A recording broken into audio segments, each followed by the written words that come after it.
এই হলো half curly and half নিচের দিকটা স্ট্রেট, বাট এরকম হেয়ার হলে ফাইনাল রেজাল্টটা দেখুন আপনারা। কিন্তু এরকম হেয়ার হলে কিন্তু আপনারা যে কোনো ক্রিম অ্যাপ্লাই করতে পারবেন না, যেহেতু উপরের দিক কার্লি, তো ওইভাবে আমাদের অ্যাপ্লিকেশনটা করতে লাগবে। উপরের দিকে আমরা ক্রিমটা লাগিয়ে, আমি অল্প ভিডিও বানিয়েছি, ক্রিমটা লাগিয়ে ইমালসিফাই করতে লাগবে উপরের যে কার্লি জায়গাটা, নিচের যে স্ট্রেট জায়গাটা যেটা আছে সেই জায়গাটা আমরা কিন্তু নর্মালি ক্রিম চিরুনির মাধ্যমে বা হাতের টাচে যেটা আসে ওই ক্রিমটাই থাকবে।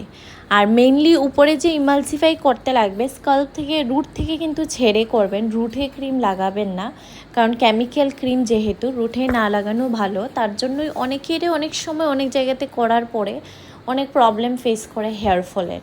রুটে লাগাবেন না, রুট ছেড়ে লাগাবেন, আর তার সাথে ইমালসিফাই ভালো করে করবেন। অ্যান্ড যেহেতু উপরের হেয়ারটা পুরো ভার্জিন হেয়ার, নিচের হেয়ারটা কিন্তু পুরোপুরি একদম স্ট্রেট, যেটা করা কেমিক্যাল ইউজ হেয়ার একদম নিচে। তো এটা কিন্তু আমার হাতের সাহায্যে যা আসছে, চিরুনির সাহায্যে যা নিচের দিকে মানে টেনে আসবে ওইটাই থাকবে। বাকিগুলো আমাদের নিউলিভাবে করতে লাগবে। নিউ ভার্জিন হেয়ারে যে ক্রিম যায়, যে প্রোডাক্টটা আমাদের নিউ একটা হেয়ারে যায়, সেই নিউ গ্রোথ হেয়ারের মধ্যে ওই ক্রিমটাই ইউজ করতে লাগবে। আর একদম অল্পখানিক নিন, যতটুকু হেয়ারে ক্রিম দরকার ততটুকুই নিয়ে কাজ করতে লাগবে। লাগলে বারবার নেবেন, কিন্তু এই ক্রিমটা যখন বার করে একসাথে নিয়ে আসবেন তাহলে সেকেন্ড টাইম এটা রাখা অনেকটা নষ্ট হয়ে যায়, সেটা রাখা যায় না, ফেলে দিতে হয়। তো তার জন্য আপনারা এইগুলো টিপস ছোটো ফলো করলে আপনাদের হেয়ার নিশ্চয়ই এরকম সিল্কি শাইনিং থাকবে।